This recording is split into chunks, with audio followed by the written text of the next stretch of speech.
Welcome to Joy of the Hang. I'm your host, Sharon Stevenson.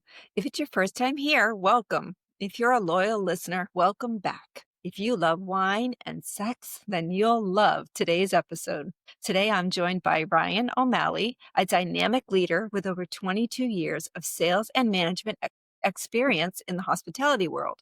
Ryan is passionate about growth both personally and professionally, and is known for building lasting relationships at every level, whether with peers, teams, or customers. He's also a storyteller at heart, hosting the podcast Hot Sex and Cold Champagne, and authoring the book The Girls and the Grapevine, with a philosophy rooted in teamwork, inspired by Vince Lombardi's reminder that, quote, individual commitment to a group effort is what truly drives success. Ryan brings a wealth of wisdom, humor, and perspective to the table. Ryan, welcome to the show. Glad you're here. It's great to be here, Sharon. Thank you so much for inviting me into your studio. This is actually the first time I've ever been a guest on anyone's podcast. Oh, well, so I'm quite honored. I'm honored then that you picked mine. So first of all, we are going to clink a glass of champagne because Cheers. Ryan, cheers, Sante, or right in Sante in French, right? Yeah, absolutely. Yeah. And we're drinking a French. Tell us what we're drinking. Actually, you know. So this is a vintage champagne. So all of the grapes were grown in 2013, which is the year. It's Michel Forget, which is in the Montagne de Reims in the Champagne region of France. It was selected by the master sommelier that I work for in McNamara. He's selected a blend of about 50% Pinot Noir and 50% Chardonnay. And then he did the dosage, which is a little bit of added sugar in there. I think he did it at 6 to 7 grams here. So all the acid in champagne, it'll take the enamel off your teeth if you don't cut it with a little bit of sweetness. So Andy loves drinking champagne. Everybody that's been in the wine industry for some time usually falls in love with champagne somewhere along the way. So this is my favorite thing to drink. And obviously, if I included it in the title of my podcast, it was pretty important to me. It is cold. It's cold champagne. You know, I think we all love a good glass of champagne. What a great way to start a podcast. I think I'm going to do this every time. This is a good way to start a tradition. I know. This isn't so bad. So I have a question. Champagne can only be called champagne if it's actually made in the Champagne region of France, correct? That is correct. There are 319 different villages that you can source fruit from in the Champagne village, but it must be from one of those 319 villages. Okay. So we were just there a year ago. We were lucky enough to go to Moet and do a tour of that vineyard, or what would you call it? It's not a winery. Is it a winery still? The chateau. The chateau, I guess. Domain. We were at the chateau. And then, so we went to both, I'm going to say this wrong, but I want you to correct me, Reims, which is how I pronounce it. That's how I pronounce it too, being not French. But the French, you were educating me earlier. The French pronounce it Reims. Reims. Yeah. So listeners, if you're not familiar with it, it is spelled Reims. And for the English amongst us, we would never say Reims to pronounce that word. That to us sounds like Reims. So we also went to Epernay, which was amazing. So that's where all the bigger chateaus are, right? Yes. I have never been to Epernay. I've been to Reims one time to visit one chateau. It was called Charles de Cazeneuve. Oh, and this was in 2016. So it's been too long. You know, I feel like I should have a lot more experience with champagne, seeing as how much it means to me. So what is the difference? I have some kind of champagne snobs, I guess. What's the difference between Prosecco and champagne? The method in which it's produced, I got started, the gateway drug was Prosecco for me. Okay. And Prosecco is made using the Charmat method, which is to let the secondary fermentation where the bubbles are formed, that takes place in a tank, a stainless steel tank. Okay. In champagne, method traditionnel, it is done in the bottle. So the secondary fermentation actually takes place within the bottle instead of in a tank and then being placed into bottle. Okay. And it's a lot more expensive, far more expensive. It is far more expensive. And then if you're drinking a Spanish champagne is a cava? That's right. Okay. So that's cava. And so the only difference there between is just really the region? Yes, it is the region and the grapes that they use to produce cava. So there are some cava houses that use Chardonnay and Pinot Noir, but they use a lot of their native varietals as well, Parellada Girello, grapes like these that many, many American wine drinkers have never heard of. And what makes one champagne more expensive than another? For example, if I were to buy a Veuve versus a Runart versus a, I don't know what the higher end one would be. What, Hillcrest? What's that one? I don't even know. So what's the So it's a really good Dom Perignon? It's a for really good question. example? And I think the first answer is marketing. I think a lot of people pay for marketing. When I look at wine lists, and it's just part of my job to read wine lists, almost like I'm reading books, it tells me a lot of what I need to know about my account prospects. You see the same names over and over on the champagne section. You see Moet and Chandon, you see Veuve Clicquot, you see Heidsieck, you see Pommery. I tell people all the time, the best champagnes are usually the ones you cannot pronounce and have never heard of. But that being said, Krug champagne, Krug is very well known. It's very well respected in the sommelier community. It's absolutely fantastic. It's expensive, but in my opinion, it's worth every penny. Is that your favorite? If you could have just one, have- he can have whichever ones he wants, and he represents, because you are a wine distributor, so you can have whatever you want probably. But what would be your special Krug occasion? is fantastic. The greatest champagne that I've ever had is 2008 Cristal from Louis Roederer. And I wanted it to be some small, obscure producer that no one's ever heard of. But I drink a lot of champagne, and the 2008 vintage is the vintage of our lifetime. There has not been a better vintage for champagne in our lifetime than 2008. And why is that? Mother Nature smiled on the vignerons that year. So they got the perfect amount of sunlight at the right times. They got the perfect amount of rain at the right times. And it is a very long-lived vintage. So that's one thing that the real experts take into consideration is how long you can age these champagnes. And they'll go 40 years in some instances. So if you have a 2008 in your wine cellar, it's still good to drink. It's perfect to drink. It's fantastic. Okay. It's fantastic. It will, over time, it will lose some of its bubbles, which is natural. But, that's when you make a toast, I'm not as bubbly as I once was, but I'm as bubbly once as I ever was. So how should you store champagne? Does that have to, if I've been holding on to a bottle from 2008, does it have to be in a temperature controlled environment? That's best. That's absolutely best. I tell people to treat a bottle of wine like a hibernating bear. So keep the temperature cool and constant and dark. Sunlight can damage wines. Is that all wines, red, white, and champagne? Yeah. All of them? Yeah. Okay. Yeah. You want to keep it free from direct sunlight, especially, and then just try to keep as even a temperature as possible. Cellar temperature is 55 degrees. And that's what a lot of the caves underground in France and Italy are. And when you protect the wine that way, it will last the longest amount of time. So also, I have another question. Should wine be stored on its side, or should you store it standing up? It should be stored on its side. And so you're keeping liquid in contact with the cork. So if it's standing up, that cork is never getting any of that liquid to touch it, and it can become brittle and disintegrate and try to pull the cork out, among other reasons. Well, we've held on to bottles for several years, and I'm curious, so how do you know when a wine has gone bad? Usually for me, it's the flavor that you can tell that the fruit has really died. It tastes like liquid and it tastes like oak. Oftentimes, when there's no fruit left and you're really just tasting oak juice, the wine is definitely past its prime. And it just takes some figuring out, Sometimes I've opened bottles that I thought would be well past the hill and they're transcendent. And other times I'm thinking I might be drinking this wine too young and it's already dead. Right. Yeah. So you just don't know. You just don't know. It's like a box of chocolates. You don't know what you're going to get until you pull the cork. Yes. And we should do that more often for sure.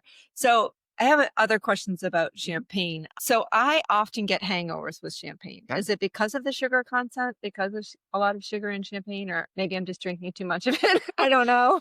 Truth be told, I'm not sure. I hear people tell me all the time that it's red wines that give them headache, or it's champagne. So you catch a buzz. You catch a buzz quicker on champagne because it's oxygenated. It gets into the bloodstream quicker, and you feel the effect of it sooner because it is carbonated. Wondering why I get headaches more often when I drink champagne. It could be champagne hangovers tend to be the worst for me, but I think everybody's physiology and biology is different, and it's just important to pay attention to your body. And if you notice that champagne is giving you headaches, then maybe only half a bottle. Does it depend on the champagne though? I mean, does a better quality champagne, does it matter? Like if you're drinking a better, would it affect you differently?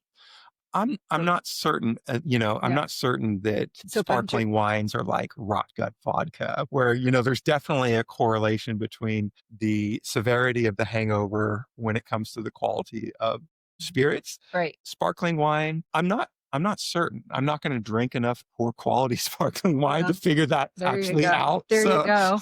There you go. Now, what about the great debate between Napa wines and French and Italian wines? So, a lot of people are saying, of course, French wines maybe have fewer sulfites. They're a little more organic than Napa wines. So, what are your feelings about the difference between buying a French wine versus a Napa wine? Well, when I was very green, I got recruited into the wine industry 21 years ago when I didn't even drink. And I walked into one of my accounts the first couple weeks on the job, and the gentleman who owned the shop, it was called Jim's Fallbrook Market. His name was Pat McQuaid. He put his arm around me. He's like, Ryan, I can tell you're greener than a bell pepper. That's But a great line. You're greener than a bell pepper. I'm going to remember that. one of the things I want to let you know right from the beginning is that the French make the greatest wine. And I have verified that for me, that is true. I think the greatest vineyards in the world and the greatest knowledge of how to farm those vineyards is in France. But I think it's extremely important that people taste wine and figure out what they love. Because if we all love the same things from the same places, we're going to run out, and it's going to get really expensive before we do run out. So if Napa wines are your favorite, great. Napa needs the support. If Yeah. French wines are your favorite, they need the business as well. For me, it's French wines, but I've had life-changing wines from Napa and from Italy. So I don't try to, put down any region. I try to figure out what my favorites are. Okay, Ryan, you just said something I have to call you out on. What makes a life-changing wine? So a life-changing wine for me is often the conversation that's had over that bottle. I think I remember bottles of wine based on conversation and who I enjoyed them with very much. If we were in my studio and you were looking at my surroundings, I have a lot of empty open wine bottles that I've written quotations on, and or sometimes who I was with when I drank that bottle. So there's a prized bottle that sits on my counter of Chablis. And I wrote on there that this is the bottle of Chablis I was drinking when I told my future wife I wanted to make love to her for the first time. And so I saved that, and I put roses in it sometimes. And when my wife comes to visit me from overseas, I'll put roses in it, put that by the bedside. And it's a nice little romantic touch. I love that. We're gonna go into that next then, since you just brought that up. So you're married 3 times. That's right. She's your 3rd marriage. That is right. And she now lives in Peru. So you have a long distance marriage. That's right. How does that work? And tell me, how long have you been married? We just celebrated our 1-year anniversary in July. Okay. And how did you meet? So we met on the international feature of a website called OkCupid. So I was specifically wanting to meet a woman that lived in another country because I learned enough about myself at the ripe old age of 49 now. I learned sometime in my mid 40s that I was somebody who can feel euphoric chemistry with people, and it can cause me to go too fast. I keep an open heart, and I can fall too quickly and too hard. And I'm like, all right, if I meet somebody that lives in another country, it will force me to practice the carpenter's rule, which is measure twice and cut once. And the great thing about being in a long distance relationship is that absence makes the heart grow fonder. And so you're always missing the person. You always stay in that in love, feeling the anticipation and longing of the next embrace, the next kiss, and so forth. And then the challenges are, well, we go 2 to 3 months at a time without seeing each other. Yeah. So we're both in major rebuilding phases of our life at post-divorce. So she was a recent divorcee. I was going through a divorce. My wife former wife had already left the situation. And I knew that I wanted to have somebody in my life that was sending me, the good morning and the good night texts. And that's something that I think is really just important to me. And it was certainly important at that time of my life. So I was going to describe you as a bit of a Renaissance man after listening to some of your podcasts, which I still think you are, but I also think you're quite the romantic too. I am. There's Yeah. no doubt that I am very, very attracted to people. And I think people are so lovable and so complex, and Mm. their complexities come out over a bottle of wine. And that's why, in my podcast, I use that formula over and over. Take two people, one bottle of wine, and 1 hour, and talk with each other instead of at each other. And you're going to have some level of intimacy that comes from that. Well, the most recent podcast I listened to for Hot Sex Cold Champagne. Let's keep plugging your podcast, and we'll talk about your book too. But you talk about weapons of mass distraction. And I like that. I like that quote a lot because you're right. So many people, if you don't know what we're referring to, it's our cell phones, it's AI. So you're right. So many people are so face and phone that they're not engaging with one another. And Yes. the joy of the hang is also about connection and how important connection is throughout our lifetime. So that's why part of my reason for wanting to have the podcast and also write my book was I want to bring that back because it is a lost art. And you're right, sharing it over a bottle of wine and it just relaxes you and it makes you more open and apt to have deep conversations. A thousand So, percent. yeah. And this just felt like such a natural show to go on because you're all about connection and community. And I'm really trying to build that as well. I've got that provocative title, but anybody who really tunes in will find out quickly. I'm really talking about relationships and how to build your own community corporately and intimately. I think it's very important. We start off in life around the table of life and we observe other people and we watch them. And when we talk to one another, we get our cues. We find out what interests us, what doesn't interest us. And these podcasts, for me, it's about continuing adult education. I'm fascinated to hear from your perspective what it's like to be a woman, what it's like to share your experiences. I gravitated right away to listening to your show because you're open, and I think that that's important. Podcasts have become the town squares in a large degree. Well, it's scary, as you know. I mean, when you put yourself out there, you're in a vulnerable space, and that leaves you open to judgment and Absolutely. criticism, and we're so quick to do that as a society. Not that I get a lot, but I'm aware of Sure. the fact that whatever I say, it's out there, and so I do have to be careful about. I'm not overly protective though, because I do think one of the greatest compliments anyone's ever given me was a person that I met. He said, "The thing I love about you the most is that you're genuine." And I'm like, okay, well, to me, that's the greatest compliment because I just want people to be authentic. I don't have any time. We're on this planet for too short a time to play games, to Mm. pretend. We all should try our very best to live our authentic lives and Uh, be our authentic selves. I think that's beautifully well said. And, the only person that we can ever be fully guaranteed that we were meant to spend every minute of every hour of every day with is ourselves. Yeah. Everybody else can let you down. They can leave you. They can die on you, Mm. but you've got to know yourself for your whole life. And it's a journey of like Yeah. self-discovery for me on a constant, like I feel like I learn facets of my temperament and being all the time. And they come up through conversation and Yeah. bottles of wine And bottles of oftentimes. wine. I love it.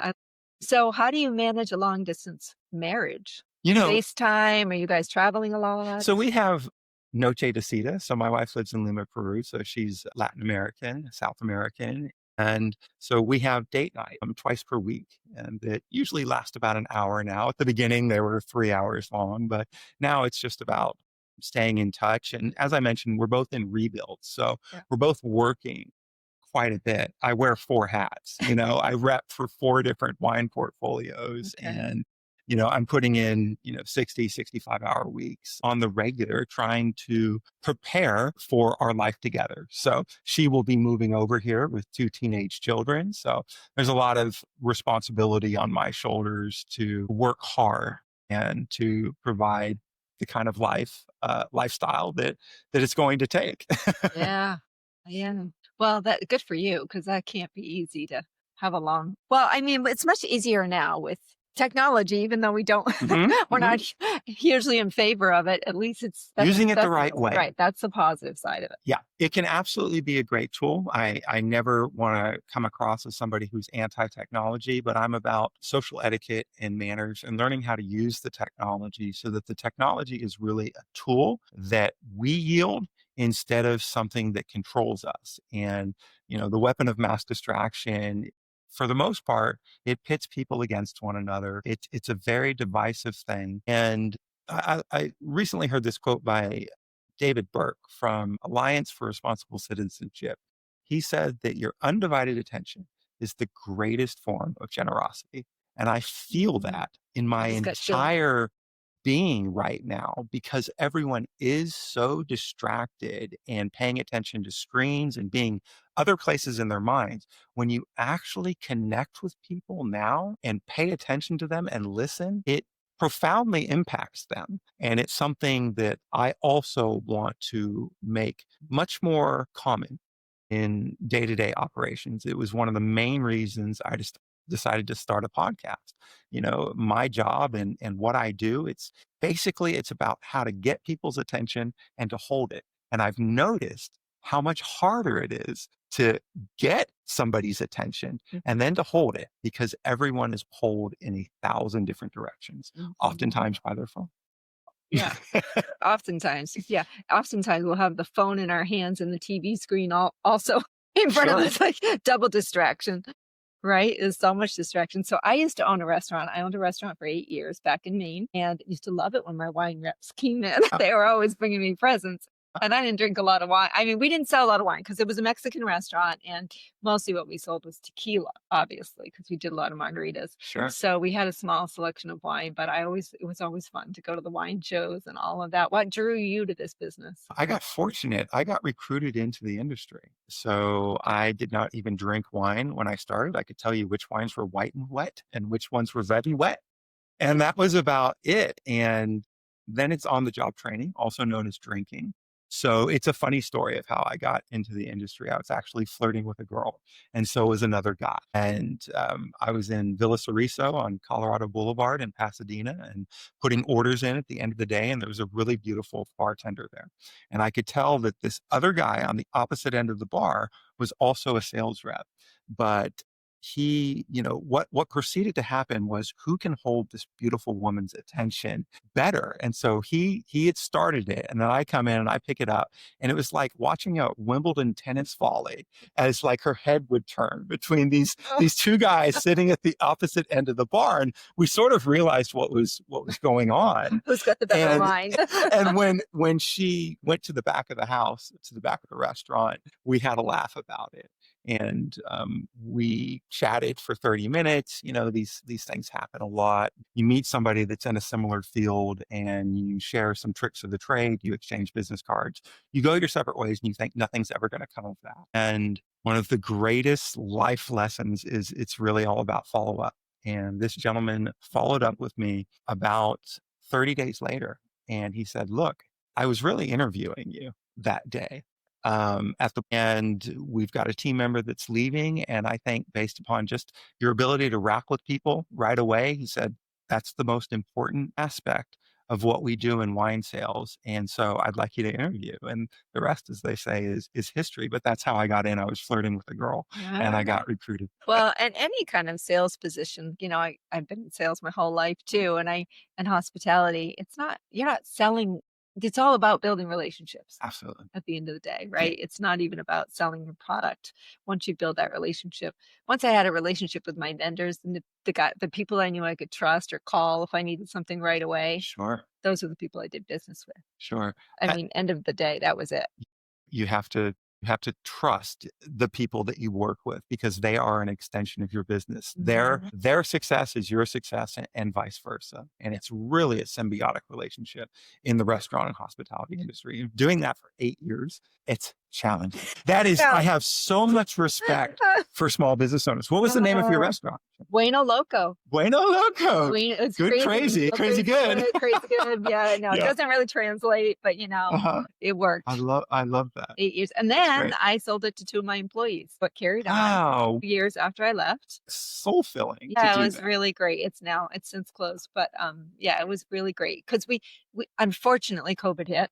And we were relocating down here to Florida, and I was already under contract, but so I thought it was going to totally fall apart when COVID hit because we were forced to close because it was in Maine, right? I mean, it was in March, it was in Maine. You couldn't really pivot to outdoor dining. So our only recourse was to start doing, and Maine was very, very strict. It wasn't like Florida. The only thing we could do was takeout. And I had, 4,200 square feet of space. I had a big restaurant. So with a full bar, all of it. And it was under contract to be sold. And we just had to renegotiate the contract. So I took a little bit less because they still wanted to move forward. We closed it in March. I think they reopened it in August and continued on for a couple of years. But yeah, it was so many restaurants and dreams and were shattered during COVID. Yeah, during what happened, COVID and I saw a lot of people lose their fortunes and their self-reliance. Yeah. I'm sorry that it happened to you. I'm sorry that. Oh, don't be. I tell everybody my favorite day was the day I opened. Look, there was nothing. It got me through a season of life when I needed it. I had just gotten divorced, and I'm telling the story for the first time. I had just gotten divorced, and I had started working in the car business, selling cars. Well, I would have my children every other week. I had shared custody, and I was working 50 hours a week in the car business. And so I didn't see my children, obviously, on the weeks that my former husband had them. And then because I was working so much, I really didn't get to see them on that week either. And I was a stay-at-home mom before that. So this was soul crushing for me to not be able to spend time with my children. So I thought to myself, I've got to figure something out. I have to make my own hours. I've got to be able to figure out a way to be there for my kids. So here I am, single mom, single woman, still crushed from my divorce. Started looking at franchises. Again, I had no money. I had no business to be doing this. And lived in a small town. This restaurant had gone out of business. And I had the audacity to drive up, and there's a big for lease sign on it. And I called the commercial broker, and I said, hey, can you tell me a little bit about this building? And he goes, would you like to see it? I'm like, absolutely. No business plan, nothing. I'm like, yes, I want to see it. The very next day, he brought me in there, and I said, wow, I knew the restaurant because I've lived in that community. I knew what it had been before. And I looked at it and I said, it just feels like a Mexican restaurant to me. Again, I had no business doing this. Now, I had grown up in the restaurant industry. My family had a restaurant when I was growing up. So I had grown up in that. And I had managed hotels for 20 years. So I understood the hospitality business. I was a general manager. I understood it from a P&L perspective, doing budgets. I understood what food costs, target should be. I understood all that. The number part of it I got. And I knew how to employ people and manage people. So long story short, I see the space. This isn't supposed to be about me. This is supposed to be about you.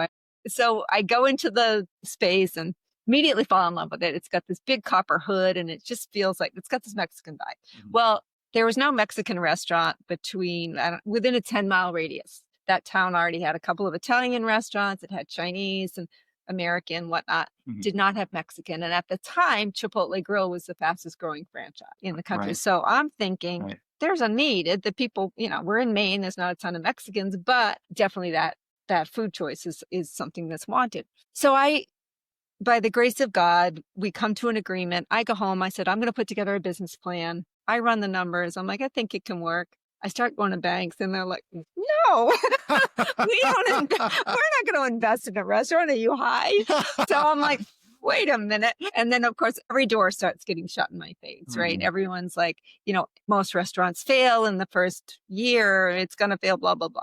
So I get all these negative messages. I run into all these obstacles, and something inside of me said, just keep going because you can do this, right? Yeah. Again, single mom. And my why was, I want to be there for my kids. I want to be there when they get off the bus. I need to make something that I can manage my own time. So the landlord and I came to an agreement, gave me 6 months to do the build out.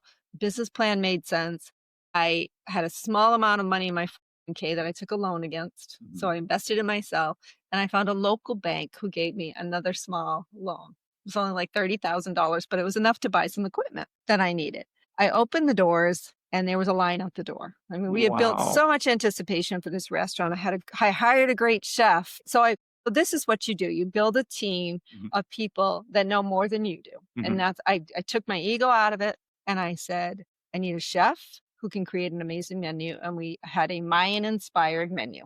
So I'm still very much into health and wellness. So he lived a vegan lifestyle. So we brought a lot of vegan items, a lot of fish, that kind of stuff.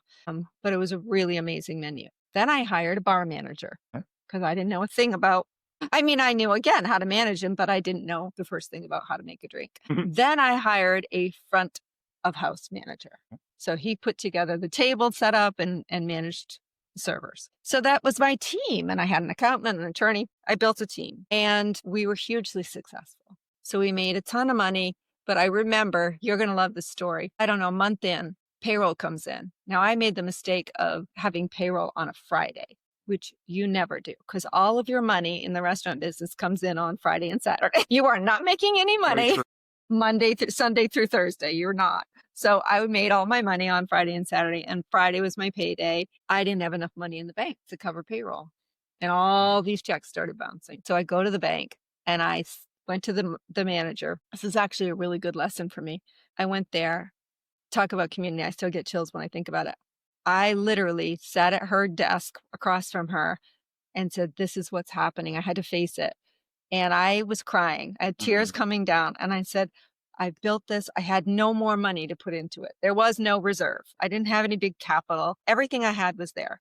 And I loved my people so much that I was like, I can't let them down. What can we do? I said, I know I'll have the money in the account on Monday morning. She said, we're going to float you the money. We're not going to penalize you. We're going to cash the checks.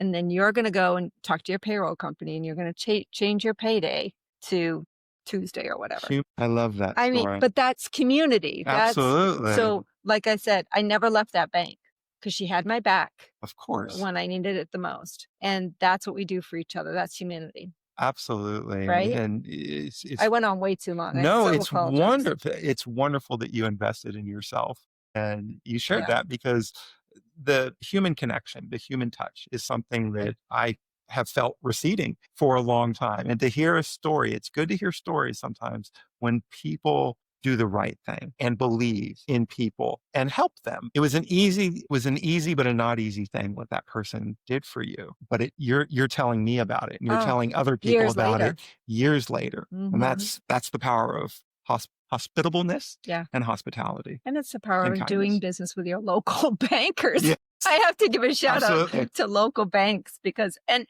same, I had some food vendors that same thing. There were times when you hear, look, the pandemic was perfect. There were times when you hit some rough spots and it was the people that had your back that you kept going back to and back to and back to. I did business with US Foods and, I remember a couple of hiccups along the way. And trust me, if any of you have been in the restaurant business, that hiccups are going to happen, right? That's who I worked for, by the way, when I was recruited into the industry. I was a sales rep for US Food Service. Yeah, well, again, they were really great to me. So every year, PFG and Cisco would come and want my business. And I'd be like, sorry, these guys have had my back. I don't care if you can give me an avocado for 10 cents cheaper. Good for you. Yeah. You support the people that support you. Absolutely. Right? That's how it works. So I want to talk more about your podcast. That's enough about me. I love the name. How did you come up with Hot Sex and Cold Champagne? Where'd the name come from? I like the contrast. And really the genesis of that name was that's just my favorite wedding toast. When I go to weddings and people are rambling on and on and on. Yeah. And it's just like, you know what? Say something witty, something clever, and just drop the microphone, and I joke with people that, that's really, the two key ingredients of a marriage that goes the distance. Now I'm on my third. I wish I had come up with Hot Sex and Cold Champagne sooner, perhaps. Well, what did you learn from the first two? What did you Oh, learn? What was your takeaway? oh heavens. Because they're not failures. They're just they're growing They're learning. pains. So the first one was young. It was first love, basically. And I was 22. I got married at 22. No, not many people should get married at 22 in our modern world. And I got divorced at 26. So a big life-changing experience. I grew up extremely religiously conservative. And it was sort of this, this puritanical idea that if you have sex with someone, you should marry them. And I Okay. just sort of, I sort of went with that. When you're young, I think you're on your parents' program. And, I had a mom that was a deeply religious person. And I think I Yep. was trying to be the good son, and I got married young. Okay.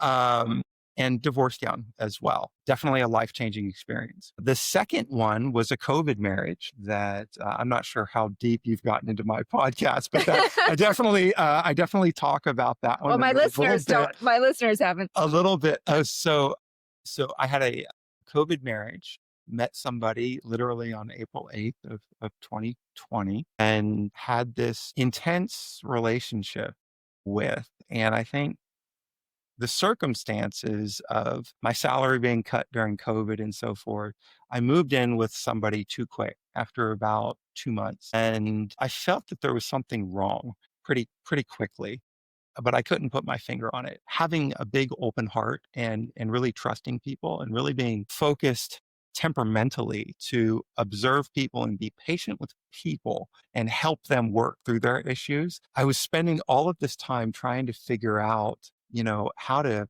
fix somebody or how to help somebody, and they were not treating me well at all. And I was blind to it for some time. And then I figured out what was going on. And I confronted my wife. She had a personality disorder that's talked about, I think, quite a bit these days. It's called narcissistic personality disorder. And when I confronted her about that, I said, look, I took a vow, and this is the second one that I've taken. I learned from the first experience. And if you will go to counseling, I will stick this out. I will stand beside you, even though you're impossible to be with. And she decided to cut and to run. That was the most valuable experience of my life. It was the most painful, but the most valuable experience of my life, because it's like being bitten by a radioactive spider. It changes you. Being someone who's always been fascinated by human dynamics and relationships my whole life, it became a missing puzzle piece because I had never experienced such abnormal psychology before. And so when you're dealing with somebody who actually has enough narcissism to qualify for a diagnosis, you can't miss it. You can't miss it anymore.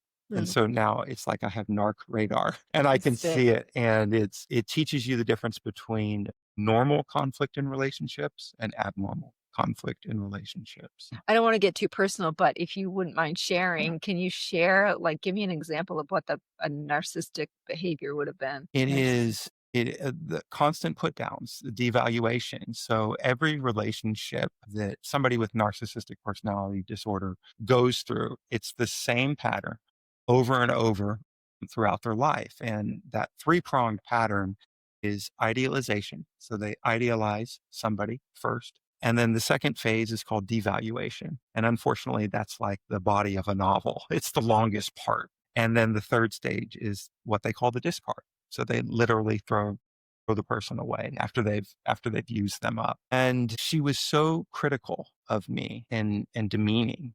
And it's a highly hypocritical personality style where the person that has the disorder will allow themselves everything and allow you nothing. And over time, I started to feel like Marty McFly in the photograph that was just fading out. You feel like you're standing on the tip of a match in an endless ocean, and all of their territory is everything around you, and you just have to sit still on the edge of the match tip. You're constantly on eggshells. It affects your central nervous system. And so when it was over, entire relationship was 20. I went to therapy, and the therapist diagnosed me with post-traumatic stress disorder. Wow. I mean, it's that intense. And if you've experienced authentic narcissistic abuse, those are the people that get it. The hardest thing for me, now that I feel like I've recovered from it, is how inexplicable it is, because my former spouse was a covert narcissist, not an overt narcissist. An overt narcissist is easy to see. They come off as ostentatious and they tell you, I want money, fame, and power. And that's what they're all about all the time. And they're not shy about it. A covert narcissist does their abuse and devaluation behind closed doors. And if you saw my former wife, none of my family had any idea. And you learn that people put on happy faces. And I realized after deep self-inspection, I was putting on a happy face. I can go back and I can look at the pictures where we look happy. And then I have to remind myself, yeah, but 5 minutes before that, or 5 minutes after that, she was this terrible human being. And I don't know if I've painted a good enough picture. I mean, there were overt instances of abuse, like, being cajoled beyond all reasonable human contact to wear a dress against my will. So that's control. Control, domination, superiority are what somebody with narcissistic personality disorder feeds on. They use you as their human stress ball. So to regulate their mood, they have to get a rise out of you. And so they will goad you. Yeah. And it's almost like, I remember seeing like a look in my former spouse's eyes that it was almost like she got a hit of heroin when she could get under my skin. Wow. And I could never do anything right. Whether I got her the diamond ring that I picked out was too big. The black pearl earrings where, it doesn't look good on, with her dresses. No matter how hard I tried to be the man of her dreams, it was always do better or try harder. And So it's did you see emotionally this exhausting. after, because you obviously fell in love with her enough to ask her to Yeah. marry you. So was this behavior apparent beforehand and you ignored it, or is this something that Yes. showed up Yeah, after? that's the hardest thing, is that you have to grow from something like that. You have to take responsibility for it. You have to acknowledge. And when you can actually acknowledge that you play a large role in that, in your own suffering, that's, I think, when I started to get better. But the signs were there and I overlooked them, thinking naively, as the idealist temperament that I am, that if you love someone enough, you can change them, but you can't. You cannot love someone enough into changing them. They have to be willing to change. That's the saddest thing about narcissistic personality disorder, is that the fault is in everyone else's stars. It is the inability to self-reflect on the way that you speak with, communicate with, and treat other people. And that's why they never seek treatment. That's why, they think everyone else has wronged them their whole life. Yeah. Well, I appreciate you sharing the story, because the word narcissism is thrown around a lot. We Yes. see it on TikTok and Instagram. I mean, everybody's a narcissist nowadays, right? And gaslighting and all of those terms is thrown around a lot. So I appreciate you sharing your experience, because it is a real thing. And some people do go as far as being clinically diagnosed. Yes. So, It's depending on the studies that I've read, it's between as few as 1 in 200 or as many as 1 in 20. Which are scary figures. But, I think the weapon of mass distraction does contribute to general narcissism. But after having experienced direct in your home narcissistic abuse, I'm very careful about applying that word. And I would never do it lightly to another person. And there's no animosity in my heart whatsoever. If my former spouse were to walk in here, I would give her a hug right now. And it's like I forgave that. I let that go. And that's how I've had to heal myself. Occasionally the weapon of mass distraction will send a triggering old photo. This crazy thing that it does. I wish somebody needs to create an app of how to delete a face out of your weapon of mass distraction. This would make you a lot of money well, if I you can think come you up with this. can block or unfriend, or I think it exists actually. Yeah, well, thank you. I think, I'm not tech savvy. I'm human tech. I think we can do that. We can figure that out. Thank you. I'll take it. So tell me about your book, The Girls on the Grapevine. So that book is it published? What's going on with it is not. Okay. It is not yet published, and it's actually not yet finished. So I've written 43 chapters of it, and it is a life goal to get that published by the time I turn 50. When do you turn? I have a little less than a year. So It's I turned coming up. 49 in August, and so I really need to buckle down. And it's a very challenging thing to wear four hats and to have as much going on in life. My challenge is making the time to do that. And the podcast is it's almost like a beginning stage of that. It's like, okay, let me get myself talking, thinking, creating, and then maybe that will parlay itself into, okay, so now I've already put it out there for the universe. I've stated my intention that this is what I'm doing. This is my goal to get this book published by the time I'm 50. Now it's making time for it and dedicating the time. And it's a coming of age story. And any good coming of age story is one that demonstrates that the acquisition of good judgment comes about through the exercise of poor judgment. Well, and also, like anything good, like a fine wine, it takes time. Absolutely. It doesn't, you have to let it marinate sometimes and let it sit. Abs- uh, Can't rush it. 1,000%. And the experiences, even the harshest ones, become the greatest fuel for your greatest words and your greatest expressions. Well, I have to just tell you, I'm going to compliment you because you're a really good writer. And I consider myself a really good writer as well. And I'm listening to your podcast. And I think the last one was this one. I was called The Girls in the Grapevine. Oh, wow. And so you had read a couple of chapters, I think. And Yeah. I was very moved by your writing. And Thank you you, talk about Sharon. your children a little bit, your daughters, and you talk a lot about a lot of different things. But I was really intrigued and couldn't stop listening and wanted to hear more. And that's the sign of a good author. I appreciate that, So, Sharon. And I do want to see this book make the light of day. I do think that there's a lot of valuable lessons in there for individuals and then for corporate. It's kind of like Sex in the City for the wine industry. But okay. it's a personal it's my own personal narrative, but I've worked with so many people in my life that I love to I love to tell their stories. And originally, the book, it's so interesting that that book was going to be somebody else's story. So I was going to Okay. write a book called The Girl in the Grapevine. Okay. And that, as I mentioned, people can walk out of your life and so forth, and life is strange. I realized, okay, I intended this to be somebody else's story, but you're always left with your own story. And that's where okay, we'll just add a single S and it'll be my story, The Girls in the Grapevine. I like it a So, lot. but there's some bombshells in that book. There really is. Looking forward to it. I can't wait for it to come out. So we have a year to Yes. finish it. Thank you. Hold me accountable. Well, I will if you want me to. However, I am a believer in divine timing. So I am a believer that it will happen when it's meant to happen. So I don't believe in putting pressure on ourselves and I say that probably because I had a similar goal when I was your age. I'm a little bit older. So I had a similar goal to complete something, and it didn't happen in that time, and I felt a lot of disappointment because I wasn't able to accomplish the goal in a time frame that I wanted.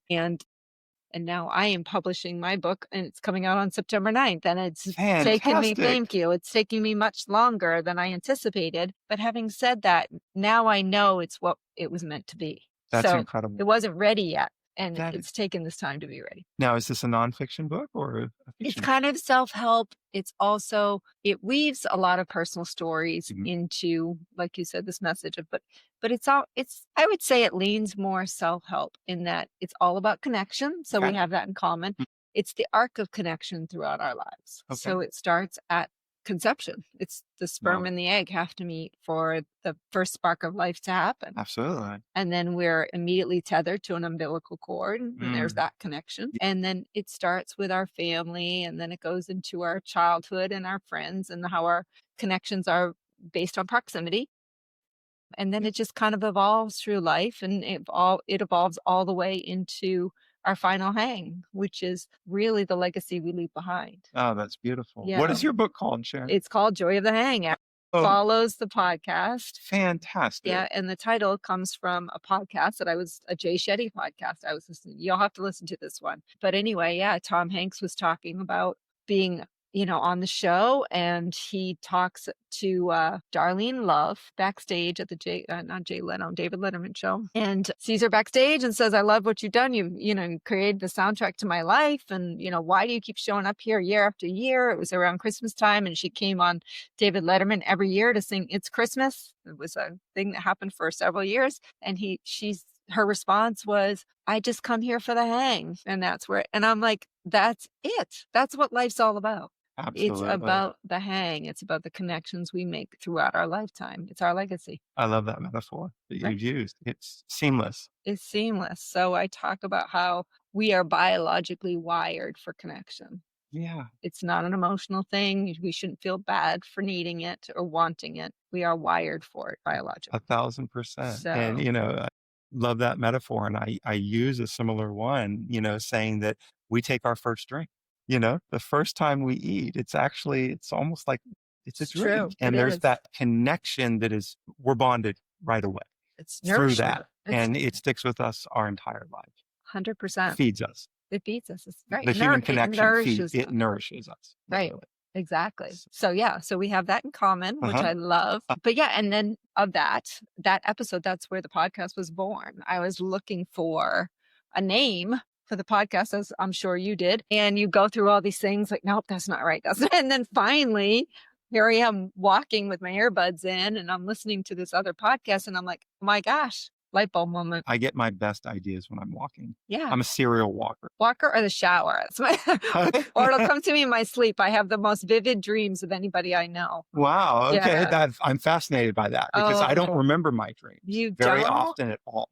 I'm always telling my husband, he's always surprised. I'm like, oh, last night, this is what happened. This was the movie that was playing in my head. Yeah. I think it's wonderful. I wish that I had vivid dreams. So it's not a good thing because you're constantly like. Yeah, I have a hard time going to sleep. I have a hard time turning my mind off. So I'm an insomniac for sure. So we have your book to look out for. We have your podcast to look season 2 will start soon. Really? Yeah. How many episodes do you have? So I published, the first season was 20 episodes. Okay. And I told the audience at the end of season 20, I'm going to take a few months off and I'm going to read and get new material and then digest it and regurgitate it. You read a lot. Like your memory skills are incredible. Seriously, you're like always quoting. I don't know how you know that. Because you were quoting like Stephen Covey and you're quoting all of these. And I'm like, man, I don't know if he's actually writing this down or if he's recalling this. And the poet is, help me out. William Blake. William Blake. I was going to say Blake. And so William Blake is your favorite poet. I know it because I do my homework. That's how I know. It's very clear that you do great homework because the questions are so great. But yeah, so we have season 2, probably 2 weeks. I'll start that. I think the first episode, I've already got the title, Epiphany Wines and Epiphany Sex. So you're changing the name of it? No, that's the episode. Oh, the episode will be called Epiphany Wines and Epiphany Sex. Everybody that gets into the hospitality or the wine industry, they always talk about their epiphany wines. The bottle of wine, like in the movie Sideways, the female character Maya, her epiphany wine was 1985 Sassicaia. And so everybody who's done this for, 20 years like I have, they have these handful of epiphany bottles. And so what does that mean? Explain to me, what would an epiphany bottle of wine be? Well, so when it causes a light bulb to go off. So usually what they mean is, I get great ideas. I drink and I know things, is that, that t-shirt says. But the epiphany is usually the bottle is so pleasurable or enjoyable that it is that spark that creates that lifelong thirst for this. And it pulls you to try more wines and to keep looking for your next epiphany wine. And so it's like the 2008 Champagne Cristal champagne. That was an epiphany wine for me, is that, oh my God, this is as good as champagne can get. Ethereal. It puts your mind on another plane entirely. That's an epiphany wine. Are you seeing any changes in the wine industry? Yes, difficult changes, headwinds. So from a grape glut situation in California, actually many places, but California, Napa is certainly experiencing it. Just too much wine and not enough people to buy the wine. So, another real primary reason for me starting my podcast was to engage Generation Z and millennials because they are not drinking like my generation X and baby boomers. So the biggest changes that we're seeing are structural changes where younger people are not drinking at all. And I want to get to the bottom of that. And I want to let people know that I'm all about social responsibility and I'm all about using wine as medicine in the correct dosage and that it absolutely can make your life more interesting. It makes you more interesting to other people. There are very good community oriented aspects to imbibing with people, mainly from the conversation that it brings about. And so we have to figure out how to get Generation Z more interested. And so my thought was if you're old enough to drink, you're also old enough to start talking about relationships and sex and figuring out who you want to be with in life. And, it's being a fine wine appreciator is all about figuring out which wines you enjoy and which ones you want another sip of. And that becomes relationships and life. You figure out which wines of character do you enjoy, which people of character do you enjoy, and which you want to spend more time with and less time with. Interesting. So Interesting. yeah, and I want to use the formula that master sommeliers and masters of wine have for learning about wine. It's a three-part test. Is theory followed by blind tasting, followed by service. And I think that that's just such a wonderful teaching lesson to tell younger people starting off in life and starting their own adventures that look, you get all the theory in the world from tuition. What's tuition? That's the expensive fee we pay other people to give us their best ideas and learnings. All right. So you get these from church and you get them from school, but it's sex, drugs, and rock and roll that teaches the experiences in life. And it's almost like I want to put my arm around the neck of younger people Uh-huh. and say, look, I wish somebody had told me these things when I was your age. And so, I'm taking on this sort of mentorship role with younger people. And I think that wine it's the greatest form of culture that we have. And it's the ultimate interplay of man working with their nature. And that's part of my podcast. You have to develop yourself or life gets very, very hard. Yeah, well, it's partly that the younger generation is leading a more sober lifestyle, but it's also partly, I think, that we now have seltzers and we now have so much more competition in the market, Yeah, right? that is true. People just gravitate towards that versus enjoying because I mean, let's face it, the truth of the matter is wine can be daunting. When you Mhm. go into a wine store and you look at the shelf, if you don't know wine, for me, it was like for years, I was like, okay, that's a pretty label. I'll try that. And that's mid-priced. It must be good. Sure. So that's how I chose my wine. It's really so I think for the younger generation, it can be a little overwhelming For sure. to say, and it's expensive. Yeah, there's definitely an economic component, but I want and all of the people I associate with in the industry, they want to demystify wine. Yeah. They realize it can be daunting, as you Yeah. say. But I knew nothing when I started, and it's a great way to learn. Continual adult education. Okay, so you're going to get involved in something, or you're going to have a new hobby, and it's going to teach you about culture. Best way to learn culture is through a country's food and wine. Agreed. And so, at 18 years old, many places you can drink at Yeah. 18. And it's like, I wish that somebody had more responsibly taught me when I was younger, how to enjoy the things because it's when you completely say no, that's completely off the table where you have binge drinking and you have problems with it. Well, and that's a cultural thing because you go to France or Italy, right, and they're drinking wine at a very young age. It's part of their culture. Right. Yeah. It's, Here it's just it's part of life. prohibition. Yes. Yes, Like we you have we cannot. have prohibition, we have the temperance movement. Our history is steeped in stuff like that. I came from that. My previous religious days, I came from a denomination that alcohol was not allowed. Yeah. It's interesting how life and experiences change our perspectives. Well, I love a good bottle of wine, but unfortunately, my body, as I age, the tolerance level to it has diminished. So You're exactly right. And so so if we do not attract, if my industry does not attract new people, people are going to age out. We can't metabolize the way that we once did. no. And so we have to keep it going. Yeah, I have friends that still can. God bless them. But I myself I know. realized I cannot do what I used to be able to do on Friday night and get upset. Crazy to get older? I mean, when I was a Oh. teenager, I used to think of ways of how to escape the house to get to the party. And now I think of ways to escape the party to get back to the house.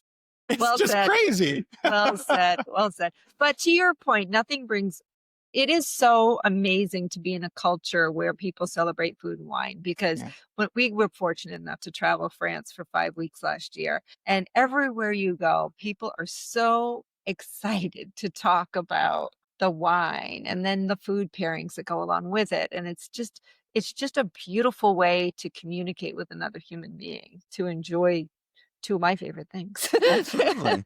Right? Absolutely. It's social lubricant, literally. It's wonderful. Yeah, it really is great. So we have to wrap up. Unfortunately, I could talk to you all day, but I'm going to wrap up by asking you, what advice would you give your younger self? What a wonderful question. So I would say apply yourself sooner so you can fail faster. Apply yourself sooner so you can fail faster. That's right.